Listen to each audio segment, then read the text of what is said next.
And I'm hosting a class after this that I would really like for you all to attend if you can.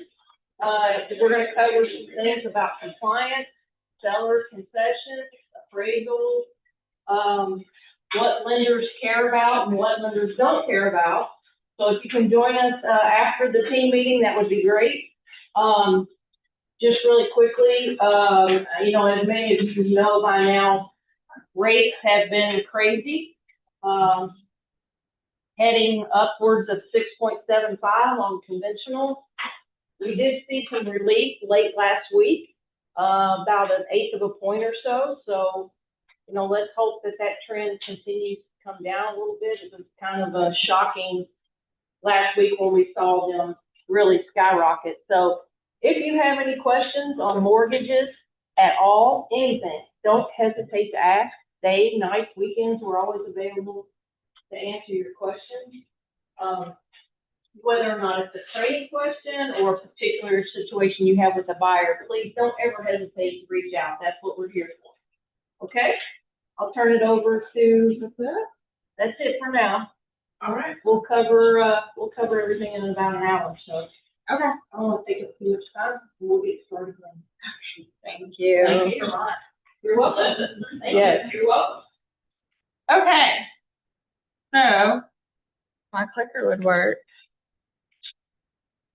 Here we go.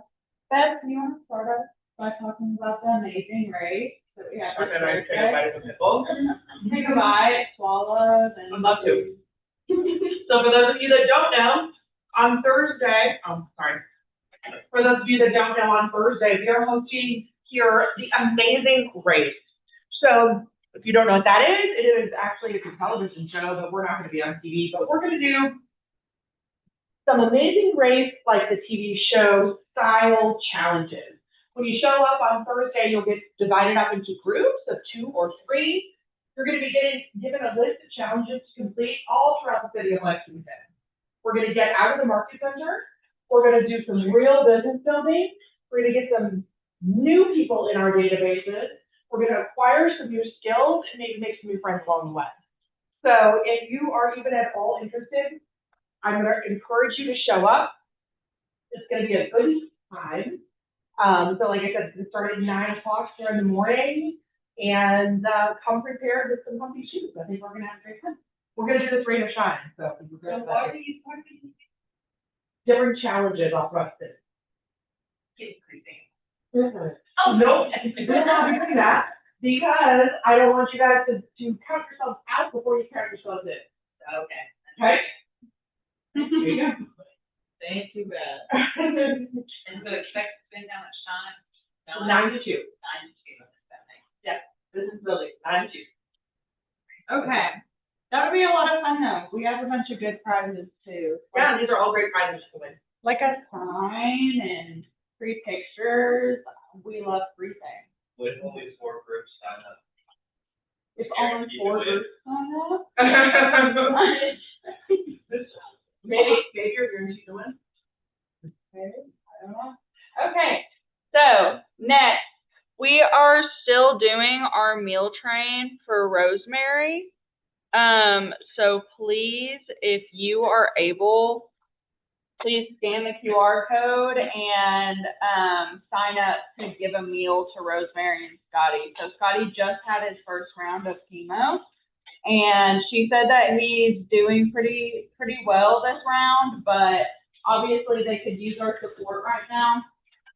Their request was just that we give them 2 meals for 2 each week. So every Tuesday and every Friday, they are asking that we bring them something. So if you scan the meal train QR code right here, then you can sign up to bring something. I'm bringing them Fazoli's today, you know, right after work. So anything can help. Yeah. But if you donate, is it taken care of? If you donate, that obviously helps, but I think the main thing that they're asking right now is that we give them food and time. Like if you personally know Scotty, they would love it if you would stop by and just spend time with them, you know. just, they're asking for community right now. That is the whole thing. For those of us that are not close enough to transport food or drop food off, You can can, do gift cards to you can restaurants. do gift cards and you can just give monetarily, like, that's what, Dana was just saying, there is an option in there to, give money. And then there's an option where you can give gift cards as well. There is a list of like their favorite foods and places to eat, things like that. So like they really like Rafferty's. Yeah, exactly. And they also just live like right here in Hamburg by the office if you did want to donate. But yeah. Do you have anything to add to that, Beth? No? No. Okay.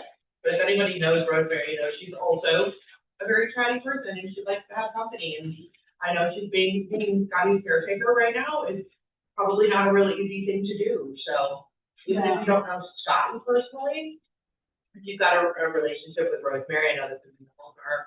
Mm-hmm. Yeah. Okay. So next, we are going to be doing a pot-buy workshop soon. So June 12th is going to be the deadline to order. We're going to be doing like branded goodie bags. You can see on here that we have kind of an example of what it's going to look like. We're going to have some of those little snappers. I don't know what they're called. I think they're called snappers.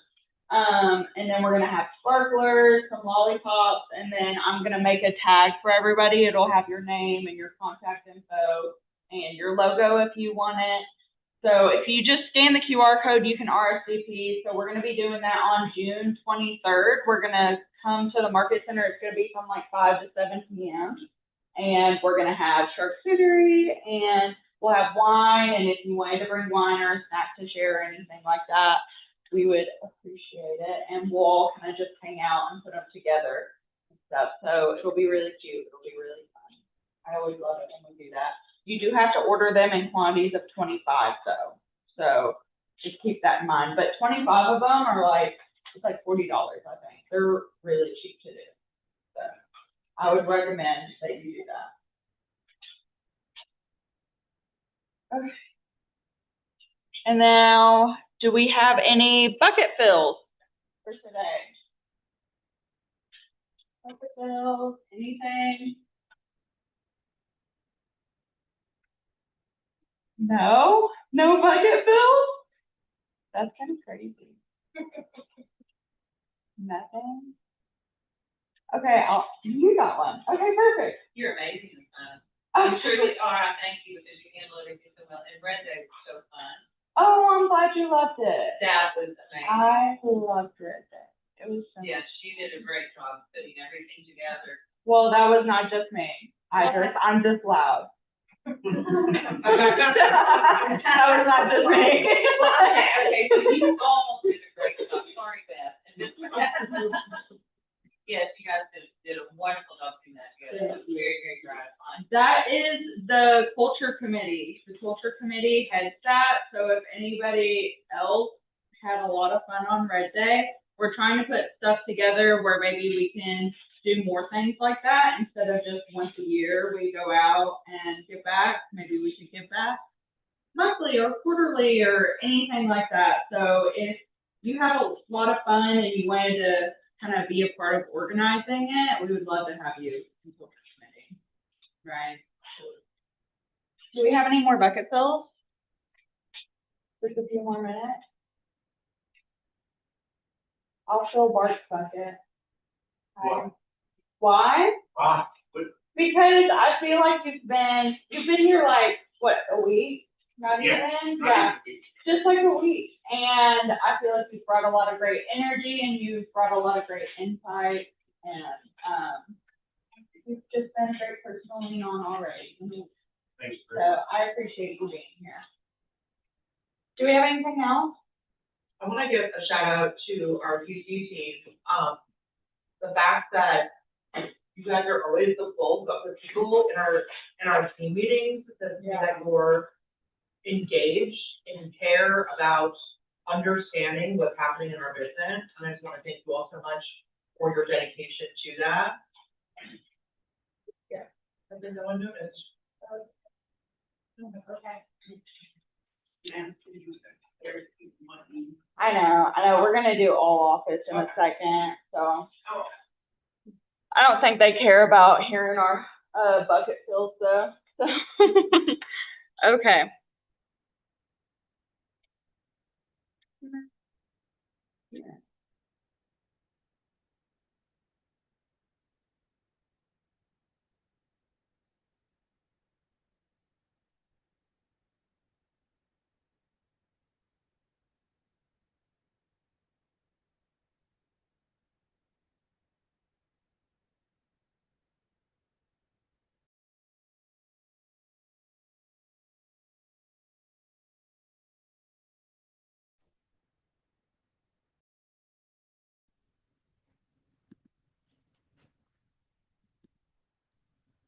Can you hear me, Kelly?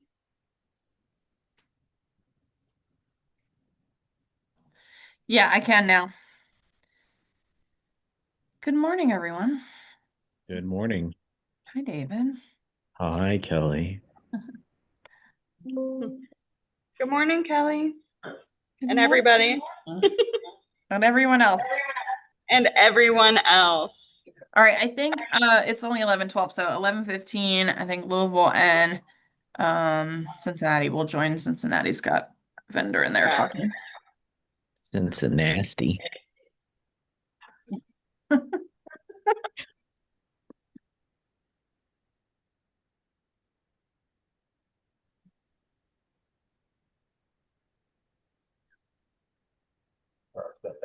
Okay.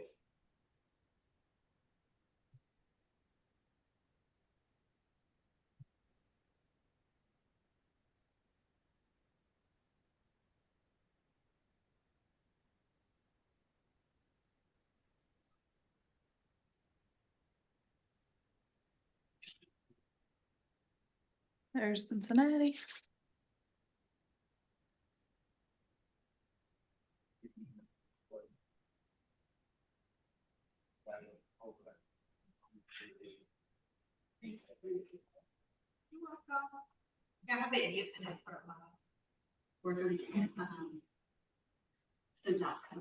Yeah, so that's easy because you just go there and you pick the county.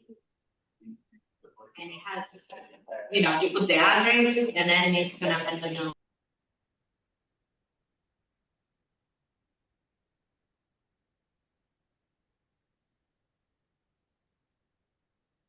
Kelly, Yeah, how's it going? it's going. I'm just waiting for Louisville to join, then we can get started, but it's only 11:13, so give them 2 more minutes.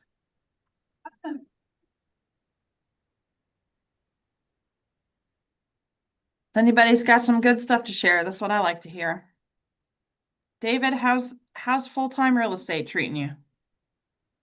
I mean, I'm getting able to lead gen a lot more and reach more of my database, so I feel like it'll pay off eventually. Absolutely. That's awesome.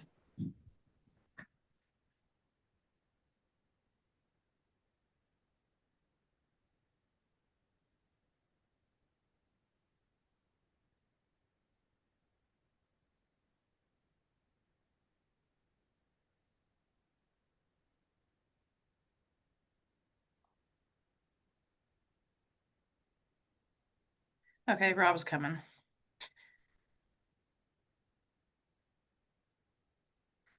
Or Louisville, I mean.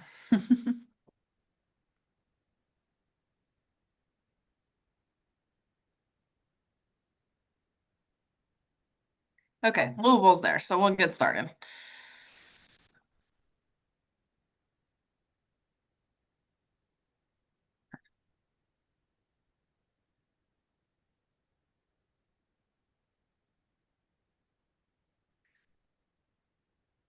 All right, Madison, if you want to do the slides, that's fine.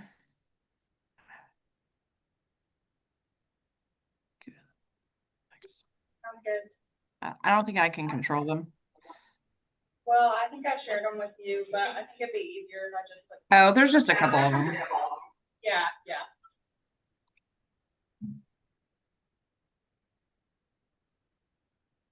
Go to the next one.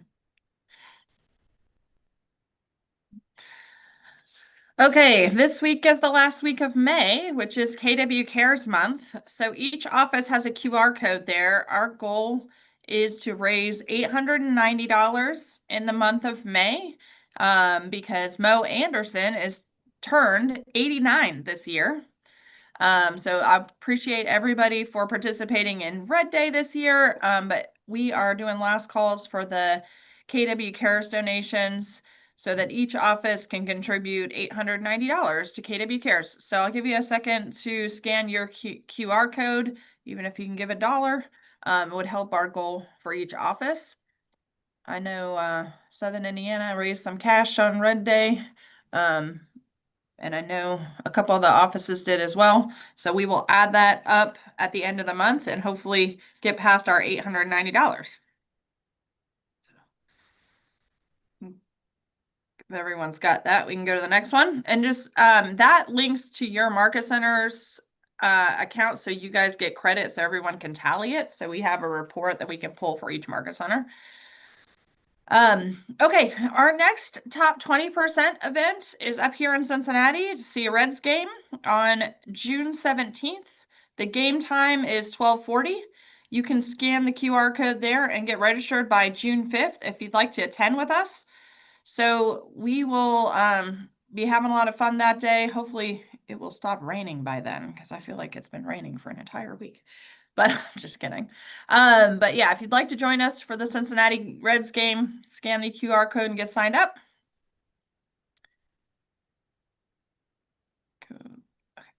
And then we are also, Tara and Bo are hosting a summer potluck that's open to everybody on Saturday, July 18th from 2 to 8. That will be at Bo and Tara's house in Lexington. So you can RSVP for that. They'll provide some food, and if you want to bring a side dish and whatever you like to drink, come join us. There is a pool table in their basement, so if you want to challenge me, we can go play. All right. Somebody said they didn't want to do that. Yeah, I don't think I wanna do that. No? Oh, come on. We'll have some fun. I'm scared. I don't wanna. Last year it was fun. We were playing. All right. You can go to the next one. Okay.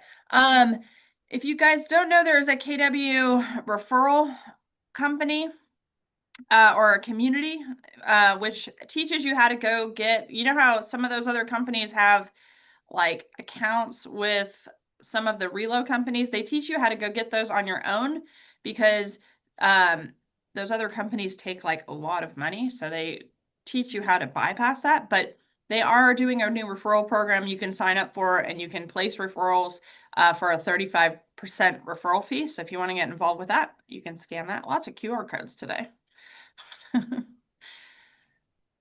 And we'll send a recap out to you guys as well.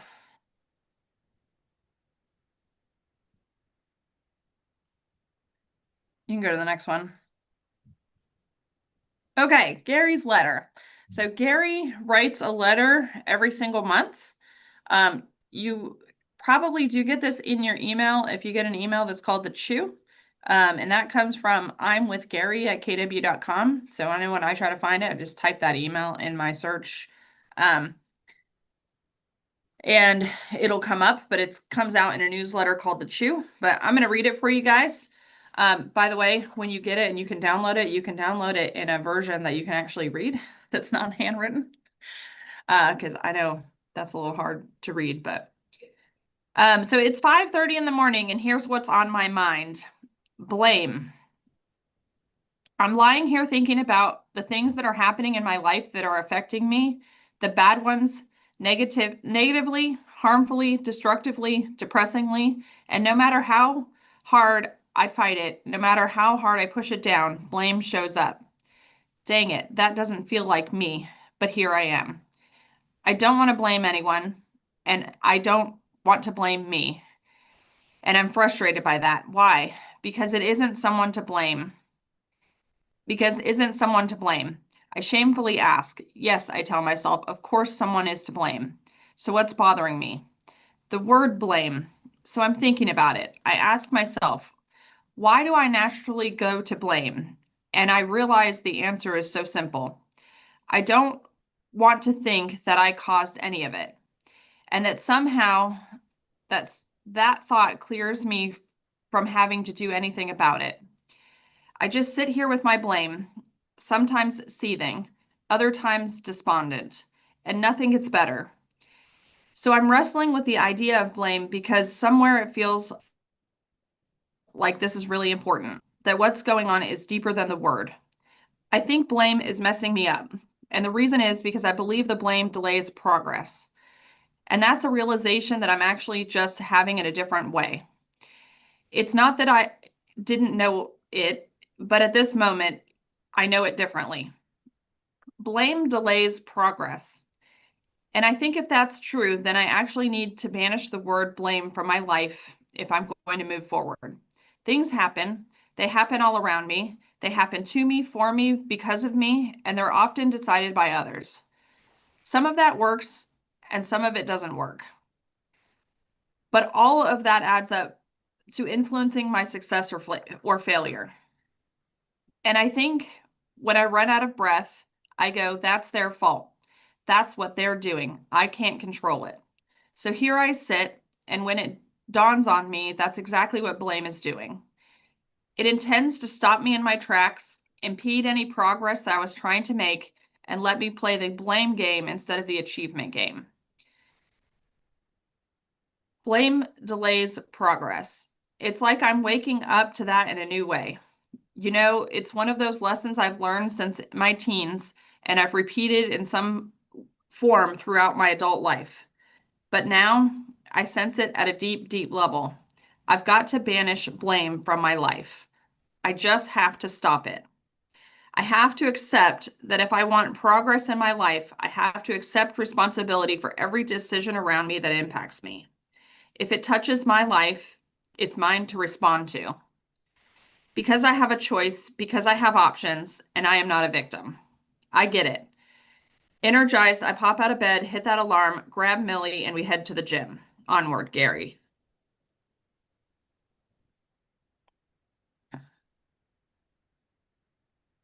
Anybody want to say anything about that? Any thoughts?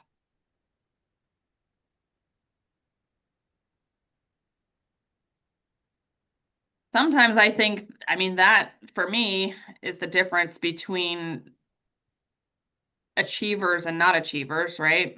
People who push forward no matter what, or don't blame others for the situation they're in. They take whatever it is and they make something out of it, right? That's what I think about. So. All right, we've got Peter Chabris on. Hi, Peter.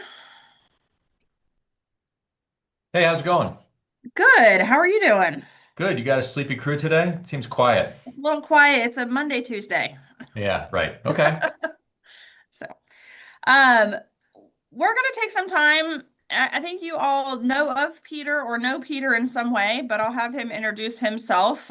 He is the founder and leader of the Chabris Group out of our Seven Hills office in Cincinnati. I'll give him a minute to tell you a little bit more about that. And then I'm going to interview him, and we're going to talk a little bit about his journey to get where he is as a 7th level team owner today. So Peter, why don't you take a few minutes to introduce them or reintroduce yourself for those who know you, and then we'll get started. Okay. Hey guys, I'm Peter. I can't see many of you unfortunately right now, but thanks for joining. So let's see. Yep, founded the Chabris Group. Oh gosh, do I have to look at myself like this? I guess so if everyone else is seeing I me. highlighted you. Yeah. No, that's fine. Yeah, started the Chabris Group. So last year we closed 618 units for about 5.5 million in volume. What's fun is that I wasn't there for the second half of the year. I live in Park City, Utah now. So the company is a true 7th level business. And I'm happy to share that we are up year over year since I left. So that's always a good sign. Founder of Keller Williams Seven Hills, which you guys now run way better than I ever did. And let's see what else. Keller Williams, master faculty. I've been in Gary's Top Agent Mastermind for, I think, 13 years now. In fact, they recently recruited me to MAPS, and I'm going to be helping them develop a new coaching program specifically for teams. So, yeah, so that's kind of what I'm about. Long All walks right. on the beach. I don't know what else you want to know. No, that's good. We're gonna take it back a little bit Okay. to the first question, which is really like how long have you been in the industry? What brought you into real estate? I got to hear your story a while back, but let's go to the beginning. Like, why real estate for Way you? back, yeah. So I was, well, how far back? I'll just say I was in corporate America and was doing product management there and went on disability. I used to lift a lot of weights and played bass in a funk band and typed a lot because I was a .com, so I blew my arms out. So I was on disability. And while I was on disability, I played a lot of video games and also read a lot of books. And one of the books that I read was called Rich Dad, Poor Dad. And I realized after I read that I could never work for anyone again. And I also read in that book that 90% of America's millionaires made or keep their money in real estate. And so I thought that's probably the industry I should go in because I don't want to be anything less than a millionaire. So I met a girl. We moved and met. We jointly moved to Cincinnati where we both had some family. And I was going to be a residential real estate developer. And I started buying derelict buildings in a transitional neighborhood. It was kind of regentrifying or whatever called. Oh, everybody knows, some of the people know here over the Rhine. And so I started turning those shells into condos. But I brought a lot of arrogance and ignorance with me into that project and didn't think I needed anybody's help or support. And so consequently started losing money. And I got licensed as a realtor to sell my own products so I would lose a little less money. And the thing about real estate development is that it's feast or famine, and I didn't have any money. And so back then, you could close a real estate transaction in like 15 to 20 days, and that was a way better sales cycle than the 18-month to 2-year sales cycle of development. So I went full into real estate sales. That's how I got into the business. And that was 2002. So what is that? 24 years ago? Now I have no hair. So tell us how you got started and specifically touch on like the lead generation that works for you in your business. Cause there's 100 different ways to lead generate. But how did that work for you? What built your business and started on the trajectory where eventually you needed to build a team around yourself? Yeah. Well, I think what's important is that you qualify this by saying everybody's different, right? There's a million different ways to generate a lead. I wasn't from Cincinnati. I am a transactional behavioral style. I'm not super social. I'm an introvert. And so I needed more focused lead gen um, levers, and I needed them to be more transactional because I didn't have a sphere. I wasn't about to build a huge sphere here because that's just not who I am. So open houses were where I got started, right? At least people that potentially, presumably, maybe had some sort of actual interest in transacting real estate were coming to me. So I thought that was kind of like a cool source of leverage. And then as soon as I started making a little bit of money, I started doing internet leads and bought a dialer so I could call for sale by owners and expireds more efficiently. And that was my business model. It was all transactional, FSBOs, expireds, and internet leads. And so I guess when we expand, and so I got busier, right? And so ultimately the internet leads take a lot of time to work Well, through them. So Sorry, go the ahead. other question, a follow up on the internet leads and the expireds and FSBOs, Yeah, there's a lot of people who try those things. Like yeah. I hear a lot of people, some people love them, some people hate them. What made you successful in those specific lead gen types? Like what separated you from other agents that says, buying leads doesn't work or cold calling at the time Yeah. doesn't work? I mean, everything works. You just gotta like, are you really committed to doing it? Most people give up right before they're going to be successful, or they don't really they don't really commit to mastering it. So in Gary's mastermind, he'll tell you, and it's true, I kind of informally surveyed my peers, like most great businesses, most great real estate sales businesses have no less than three, no more than five core lead sources. So one of them's got to be Sphere, right? And so that means you've got like two other ones that you can really go after. And one of them should be free if you're newer to the business or don't have any money. So one of them's going to have to be Hustle. And the other one I think also should be Hustle, but I'm also biased because I came of age during the Great Recession in this industry. And so you may choose to do marketing for your second one, but one of them should definitely be one that you control. With expireds, I was okay at internet leads. I was pretty good with FISBOs, but I slaughtered expires. I was phenomenal. And I was good because it was the Great Recession. There were a ton of them, and that was the fastest business opportunity. Was the great. These are people that had already raised their hand, couldn't sell, and still wanted to sell, presumably, and probably just had an agent that wasn't skilled enough to communicate what reality looked like and didn't have the fortitude to tell them the truth.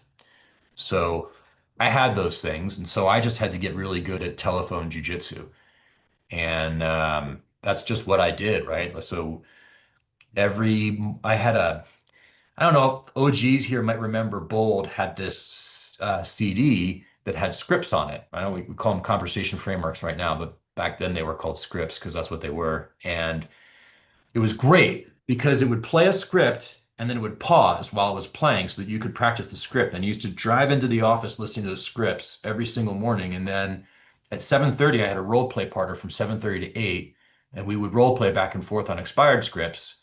And then at 8 o'clock was time to rock and roll. And I would just smash the phones for 2 or 3 hours every day and door knock on the weekends.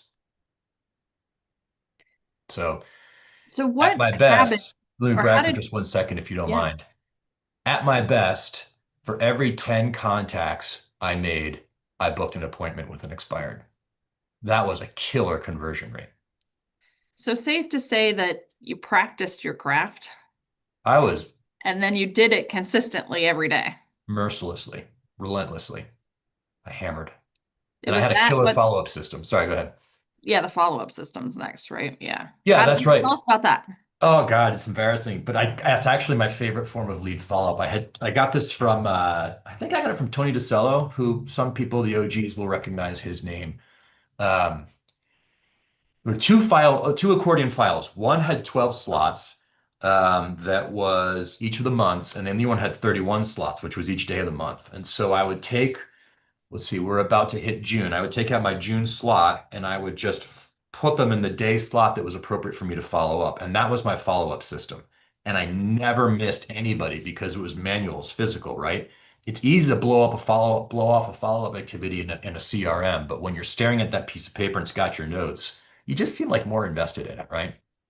What's funny about that is we just welcomed Patrick in Cincinnati today. It's his first day as our team leader. Let's go, Patrick. And the first thing I show him is my paper filing system to follow 100%. leads. And he's like, what's all these papers on the desk? I'm like, those are all the leads. Yeah, that's called success right there. Yep. And yeah. It doesn't scale, but man, I think if you don't need your follow-up system to scale, I think it's actually the best one.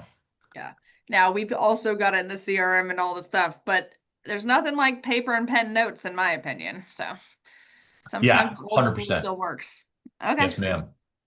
So so your business grew with you doing the lead generation, you going on listing appointments. At what point did you realize that you needed to grow a business? I mean, going back to Rich Dad, Poor Dad, right? That was the whole point of going from self-employed to business owner. Yep. So talk to us about that transition and what was that point where you realized that I need to start a team here, I need some leverage, and how did that go for you? Well, I guess what's different for me is, the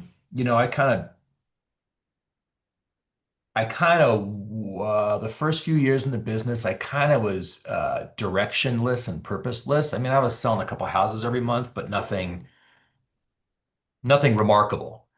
And then in 2006, no, in 2006, I read The Millionaire Real Estate Agent. I was at Barnes and Nobles and just like felt lost with my life and figured I needed to do something differently fast. And read that book and was like all in. So my mindset from the beginning always was, I will exit this thing. So I was always interested in building a machine that I could own and not work in, I guess. So what does that mean? So and like most agents, when they start succeeding with and through others, I hired the wrong people for the wrong roles at the wrong time, which is classic. You know, it's a lot more structured now than it used to be back then. I think, let me answer your question a different way, Kelly. The day I realized how this can be a great business was the day I hired the right administrative individual. And she turned my mess into a series of operations and repeatable steps. And once we had, it's funny, we all think that we are the business. And that is true when you're on your own. But ultimately, if you want to build anything of any kind of consequence, the business is not you. The business is the processes that consistently applied generate a predictable result. And the various levers or the various frameworks that support it, right? Your lead gen framework, your customer experience framework, your transaction and listing processing frameworks. And all of those things kind of come together once you have a strong administrative kind of ride or die with you. That's when the game changes, and it changes really fast because it frees you up to build faster, lead generate faster. You don't burn out as quickly. It just becomes an accelerator. Yeah, I think, we all get a little bit nervous about hiring or even hiring a company like TC Company. And yet I talk to agents all day, every day, and I can't tell you how many say I should have done this sooner. Yeah. Having a TC or being on a team or providing that leverage because, it's what's keeping them up at night is what they're typically not the best at.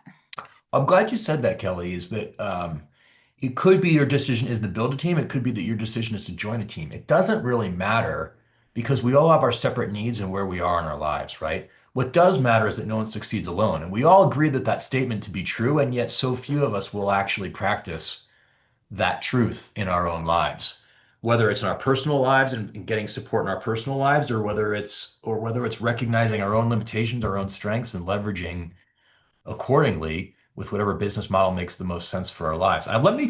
Can I just say Yeah. something that may not be popular, but I think needs to be said? During the COVID pandemic, there was this kind of trend to hire virtual assistants. And virtual assistants are amazing. And I think truly they are better than Americans at administrative tasks. They're more accurate, they whine less, and they're more reliable. And I believe that to be true. That being said, they are not assistants in the true sense of the word, in that you are still anchored to a lot of low dollar value tasks. And so you don't actually get the true leverage of having an assistant. I think the first step is still hire a phenomenal local administrator that becomes your ride or die, that's sitting right next to you in your office. And this like mind melding goes on, right? And all of a sudden, you've got someone that understands you and your business and has initiative and understands local cultural norms and can go. That person should have an administrative assistant that's virtual once that time comes. But you And that don't leave. I didn't mean to interrupt you, sorry. But that person does not need to be the person who wants to do that job for a year and then go be an agent. No, So no, no, no, that's no. like, I meet with people all the time. I had a meeting last week with someone and they're like, I want this job so I can then go be in Yep, sales. And I go, no. yep, yep. It That's needs the to wrong be person. the die-hard, I love to do administrative systems and processes, and that's why the combination of the two can really work. Yes, 100%. So Yeah. tell me about your leadership style from those first hires, Yeah. and maybe into the next couple of years or even now. And Yeah. how did you have to grow as a leader? Well, forever it was the Peter show because a lot of my hiring was driven more by ego than it was business necessity. I just wanted people, which is embarrassing to say, but it was true. My leadership style, we all have our strengths and we all play as much as we can to our strengths to get somewhere. And then there comes a time where your strengths can actually work counterproductively when you refine them too much and lean on them too much. And one of my strengths is sort of operational intensity and like massive action and initiative. And that's great until you need to start leading other people. And that level of intensity and demand and pressure can burn people out or scare them off or ultimately have them not trust you. And I was doing a lot of that. And so I was in this loop for a while where people would do great initially because I was lifting them up so much through pressure and intensity and training and having high standards. And then ultimately they would flame out or they would leave me because it's too much, right? And I didn't develop enough trust by investing in them personally.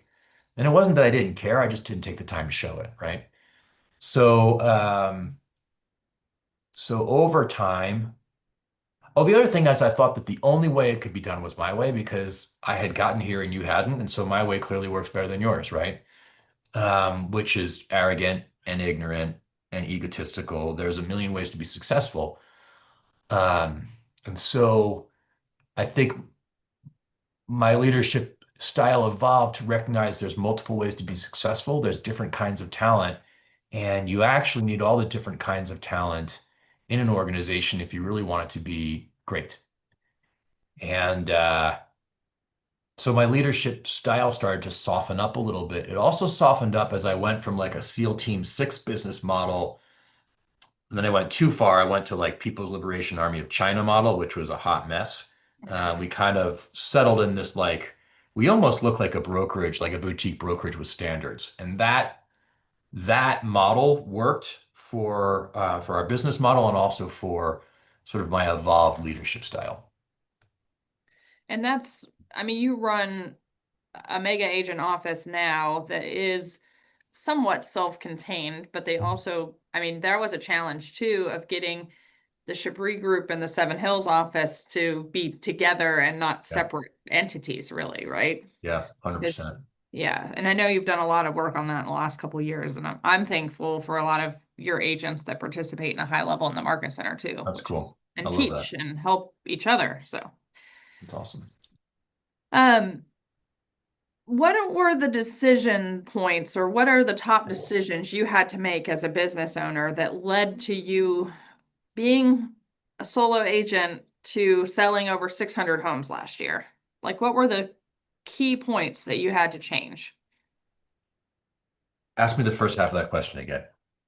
So, what are the top decision points that you had to make going from a single agent to where you're at today in the 7th level and selling actually more homes this year than in 2025, but over 600 homes last year? Like, where were the top 3 changes that you had to make or decisions that you had to Yeah. make? So the first one is letting go. And letting go means, and by the way, that's just a constant thing. You just let go at bigger levels of release. And the first stage is the scariest and also in some ways the most impactful, and that is letting go of some of your money, right? And paying a salary. And it's also letting go of some of the administrative work to somebody who, frankly, is going to do a better job than you. Maybe not at first, but ultimately will. That's really hard. And that's why I think a lot of agents fall into the VA trap because you can hire a VA for as little as, $8,000 to $18,000 a year. And that's, probably at the high end, that's maybe half, maybe not even half of what it would cost to do a full-time administrative professional here. But you get caught in this loop because the virtual administrator is not an administrative partner. And so you just get caught doing the same thing. You're just some of the lowest value activities are being delegated to somebody else, but you're still caught in your own trap that you built. So that would be the first one. I would say the second one would be understanding that culture matters. And, we went from, it's my way or the highway to like Wolf of Wall Street to you know, kind of culture of personality. And I think where we settled out is that we're at this place where there's a common set of values that we all consciously speak about and know about and communicate and accept and respect in each other. Um, and the values plus a little bit of swagger is kind of what our culture is. Because the culture is, Jay Papasan once said, culture is what happens when the leader leaves the room. And I think that's true. And so our culture has evolved, and I have been forced to change how I show up as a leader to start affecting a different kind of culture. Long-winded. The third one is I kind of hoarded knowledge for a while, and that was a mistake. I gave away, I trained sales skills liberally and generously. I kind of hoarded business and leadership skills, and that was a mistake. It was when I started empowering like a leadership layer in the company, that's when we really took off, and that was 2 years ago. I started empowering 3 years ago, 4 years ago, but it took a while for that training and empowerment to really show up in results. So looking back over the time, you've been through the 2007, 2008. Yeah. You've been through COVID. You've been through some ups and downs in real estate. Yeah. What were the hardest seasons for you, and how did you get through them?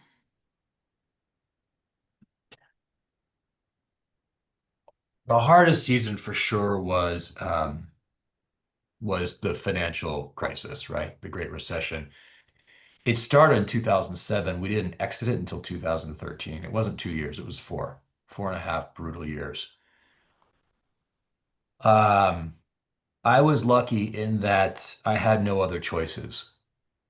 You know, I'd married Lynn, and she had expectations of what life was going to be like with me, and we definitely were not living up to her expectations. I felt terrible about that. But I also knew that I wasn't going to live the life I wanted. Well, that's actually not true. There was a time where we thought about me going back to corporate America, but nobody in corporate America was hiring, especially not someone that had been out of corporate America for 6 years and had no real marketable skill besides real estate sales. Technology had changed so much by then. And so I was lucky in that the boat was kind of burnt for me. And that pressure cooker really kind of forced business and personal and sales maturity on me that I wasn't ready for. You know, mixing with that we had kids, and I wasn't really ready for that either. I mean, I was in a personal crisis for about 4 years straight. And I'm grateful for that time. So how did I navigate that? Because I'm sure there are people on this call. This market's, it's not as hard as the Great Recession, but this is not an easy market either, right, Kelly?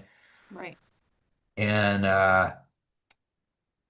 No, we're at kind of the same transaction count, right? I mean, yes. The difference is the Oh. price is so much higher yeah, that we're it's making more money per transaction, yes. and yet it is the have and the have-nots. You're either getting Yes. the transactions or you're not. That's exactly right. And more of the deals are concentrated and less of the people now. So, you know, there's a great book called The Ultimate Sales Machine by Chet Atkins, which is an ancient book now. And he talks about pig-headed stubbornness. And I think that, you know, the discipline of grit, the discipline of resilience, the being willing to get punched in the face and take another hit and another hit, like being the Rocky Balboa of your movie, matters. Resilience and durability matter. And I think the thing that got me through the Great Recession, first and foremost, was finding how deep my well went, my capacity for pain and pressure and hardship. Like, man, after that, you can't fucking break me. If I made it through the Great Recession and built a machine, you cannot break me. And that's what I learned.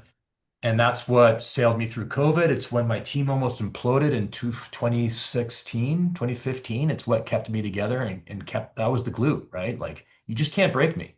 Whatever this is, I will work through it and I will stand longer than anyone around me. And that's where I learned the Great Recession. And that has served me my whole life since then. I don't know if that Almost answered your like question. Gary's letter on blame today, right? You Yeah, I can't mean, blame the situation. 100%. I mean, he talks about in Quantum Leap, it's one of my favorite things, is are you going to be a victim or are you going to be accountable? Now, you can't necessarily control everything that happens to you, but you can control how you respond. And that is the ultimate human choice, is we can choose how to respond to our circumstances. Everybody has that power. It's what separates us from every other species on this planet. Whether you choose to be accountable in how you respond to your circumstances and stimuli determines the course and the trajectory of your life. So I'm going to ask you a question because there's probably a lot of people in here today that kind of just need to restart their business, right? Reevaluate where they're at, take it day one again. So if you had to start from zero today in this market, what would your first 90 days look like? I love that. I mean, I think if anyone is on this call and is struggling, I would put yourself on a 30, 60, 90. You know, and if you don't know what that looks like, go download the buyer agent 30, 60, 90 from the Career Vision resources page and just put yourself on it and get You can somebody to actually hold you find to it. those in Connect now and Oh. Connect. Yeah. Great. They're in Connect now. So what would I do? If I would organize my database and create a 36 touch plan immediately. I would find them all on my social media platform of choice and follow that. I think it was Gary V at Family Reunion that was saying you just have 5 themes when you post. One of them is about real estate, but the other 4 are about your actual interests so that people spend more time relating to you and trusting you and wanting to get to know you. And one of those things just happens to be that you do real estate. The other part of your 36 touch, in addition to marketing, is actually picking up the phone and talking to people about their lives. So that would be one. The second one is I would pick 2 additional lead sources besides my sphere that I was going to commit to mastery on. One of them would absolutely need to be free, something that I can control with my degree of activity, door knocking, open houses, for sale by owners, whatever it needs to be.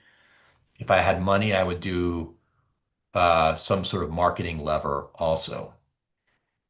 If I have money, I would also hire a coach because nobody succeeds alone. And when you have someone that's advocating for the better version of you and is always fighting for that better version of you, it's like if you've got a good coach in your corner, it's rocket fuel. It changes everything, right? I mean, I think everybody, if anyone is on this phone call, Zoom, whatever, and they're thinking, and their parents, you know, you don't tell your children to wing it in the game of life. You are there constantly coaching them and helping them and supporting them. And so it's almost like it's arrogant and foolish to think that you don't need a coach in the game and business of real estate. You know, so Which we all have access to in our world. So our newer people or people that are relaunching, you have your productivity coach. And if you're not in productivity coaching, you want to talk about it, let's talk about it. You have your team leaders. So everybody has a team leader, including Seven Hills now, because Patrick started today. Or you have me, or you have MAPS, right? So you can hire, you can do group coaching, you can do one-on-one coaching at different levels, and there's different price points too. So you have a layer of coaching at every level of your career. Love that. Yeah.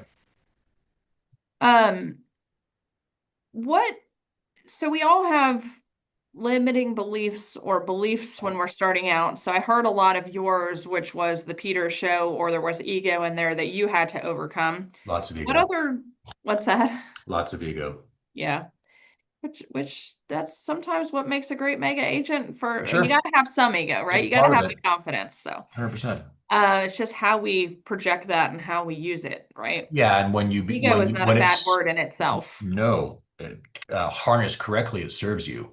Absolutely. But it also can be your master if you don't understand it well enough. Sorry, go ahead. No, it's okay. So what limiting beliefs did you have that you had to really fix for yourself? In what capacity?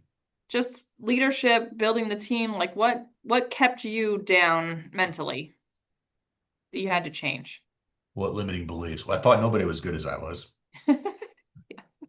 It's true. I did. It was stupid.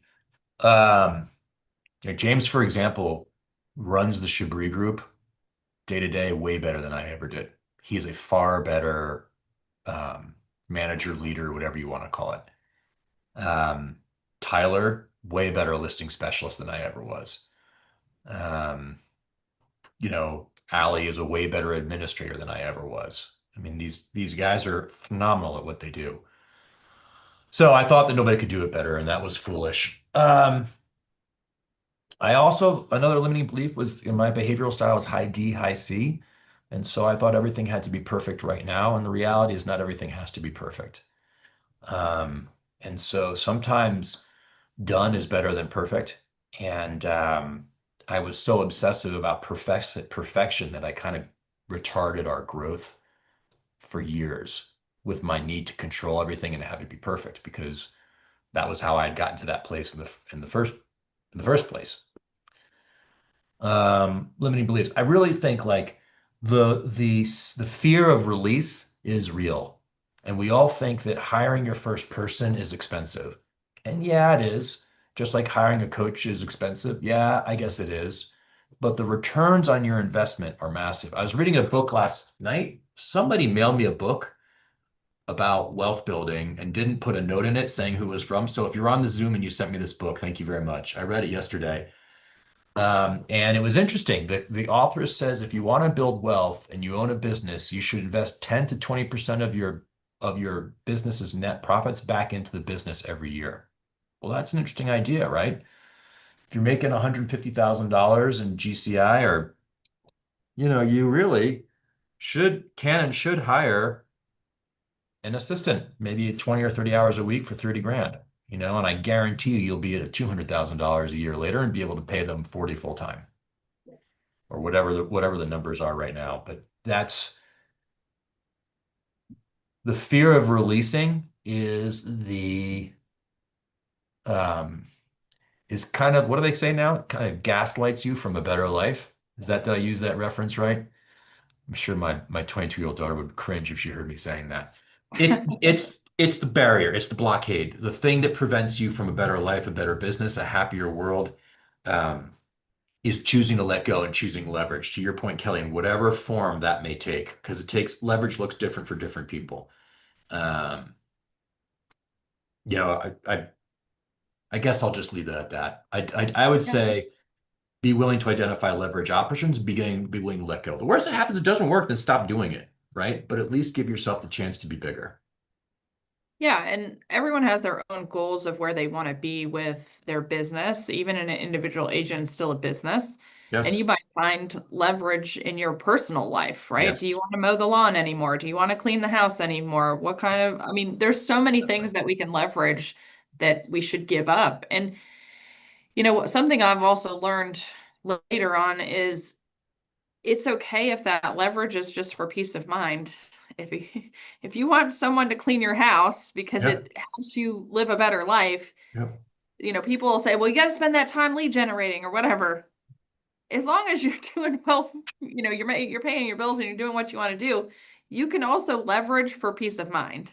You don't have 100%. to replace it with that, but at some 100%. point you've got to make more money to leverage more things. But yeah, so I taught the leverage series in Northern Texas last week. I'm teaching again in Portland next week. And one of the exercises is figure out how much money you made last year and divide it by the number of hours you spent working in the business. That's your hourly rate.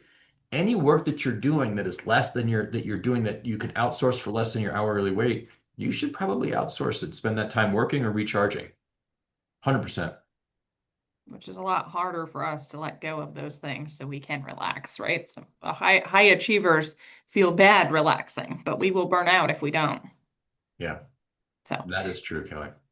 Well, it is 12 o'clock. I will stay on with Peter if you guys have any questions or anything like that. Hopefully, hearing his story and the hard times and the and the successes is always good. We focused more on how to push through in those hard times today, but you know, 600 units a year is no small feat. So you've grown a very large business that now you live in a totally different state.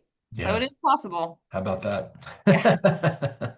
So I'll stay on if anyone has any questions, but thanks for joining us on this Tuesday after Memorial Day, and we'll see y'all this week. Thank you, Kelly. Thank you, Peter. Thank you, Peter. Oh, yeah. Bye, guys. Thank you. It's great seeing you. Thanks for having me, Kelly. Yeah, one of the this anyone can hear this, but we had a recruit in the room when you were teaching a class, and they said their broker would not give away the leadership and the business skill set knowledge, and that was one of the impacts they took from you in a class that you took, is cool. that we will share how to grow the business and how to do that. And where they were at, it was just the sales skills part, like you said in the beginning. So that was a big aha for me too. That's What cool. we do. So That makes me anyway, happy thank you, to hear. Peter. Yeah, guys. Thanks a lot.